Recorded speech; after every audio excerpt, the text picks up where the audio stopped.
IPS education hub Janakpur Dham 12 रारवा क्याम्पसको पछाडि। यहाँनिर शाखा अधिकृत, नायब सुब्बा तथा खरिदार, विद्यालय निरीक्षक, प्रदेश र स्थानीय तह, चौथो र पाँचौं तह, शिक्षक सेवा आयोग, मावि, निमावि तथा प्रावि, नेपाल प्रहरी तथा अनुसन्धान, शिक्षक लाइसेन्स, वन रक्षक, नेपाल राष्ट्रिय बैंक, नेपाल बैंक लिमिटेड, कृषि विकास बैंक, कम्प्युटर अपरेटर, शाखा अधिकृत, नायब सुब्बा तथा खरिदारको कक्षाहरू भइरहेको छ।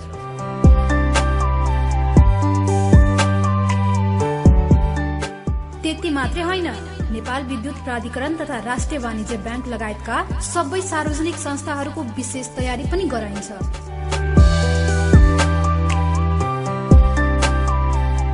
हाम्रा विशेषताहरू: नेपालकै उत्कृष्ट तथा दक्ष प्रशिक्षकहरूद्वारा प्रशिक्षण गराइने, दैनिक नमुना परीक्षा तथा फिडब्याक उपलब्ध गराइने, रिकर्डेड भिडियो तथा उत्कृष्ट ह्यान्डआउट उपलब्ध गराइने, फ्री लाइब्रेरीको व्यवस्था उपलब्ध गराइने, मोडर्न टेक्नोलोजीको प्रयोगद्वारा प्रशिक्षण गराइने, एक्स्ट्रा मोटिभेशनल क्लासको व्यवस्था, जेहेन्दार, महिला तथा शारीरिक अशक्त विद्यार्थीहरूलाई विशेष व्यवस्था, कमजोर विद्यार्थीहरूको लागि छुट्टै एक्स्ट्रा क्लासको व्यवस्था। IPS education hub Janakpur Dham 12 रारवा क्याम्पसको पछाडि। सम्पर्क 97 693 84 666 98 258 24 765 97 644 96 111 र 98 186 43 312।